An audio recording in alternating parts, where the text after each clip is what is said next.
Le discours choc de Claude Malhuret au Sénat suscite une onde de choc internationale et relance le débat sur l'autonomie stratégique de l'Europe. Actu Europe. Le discours prononcé par Claude Malhuret le 4 mars 2025 au Sénat, dans lequel il a vivement critiqué Donald Trump et l'abandon de l'Ukraine par les États-Unis, a eu un retentissement mondial, notamment aux États-Unis où il a été massivement relayé sur les réseaux sociaux et salué par de nombreux médias, en particulier ceux d'opposition à Trump. Selon plusieurs sources, ce discours a été vu des millions de fois, traduit dans de nombreuses langues, et a été qualifié de « puissant » par des éditorialistes américains qui ont souligné le contraste avec le silence des opposants à Trump dans leur propre pays. Claude Malhuret lui-même a expliqué que « beaucoup des messages que j'ai reçus disaient « Pourquoi faut-il que ce soit un homme politique français qui dise ça alors que personne ne le dit chez nous ?» Point.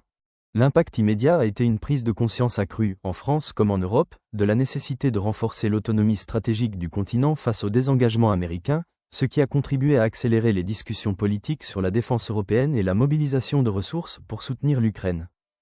Sur le plan politique, le discours a aussi provoqué des réactions au sein du Sénat, où il a été applaudi par plusieurs groupes, et a animé le débat public sur la souveraineté européenne, la solidarité avec l'Ukraine et la résistance aux influences populistes et autoritaires. Si l'on ne constate pas de changement radical de politique depuis ce discours, il a néanmoins renforcé la détermination de plusieurs responsables européens à agir de façon plus indépendante, et il a servi de catalyseur pour des initiatives diplomatiques récentes, comme le sommet pour l'Ukraine à Londres, où la France, la Grande-Bretagne et l'Allemagne ont affiché une unité inédite face aux pressions américaines et russes. Commentez ci-dessous. N'oubliez pas de cliquer sur « J'aime » et de vous abonner pour suivre l'actualité en temps réel.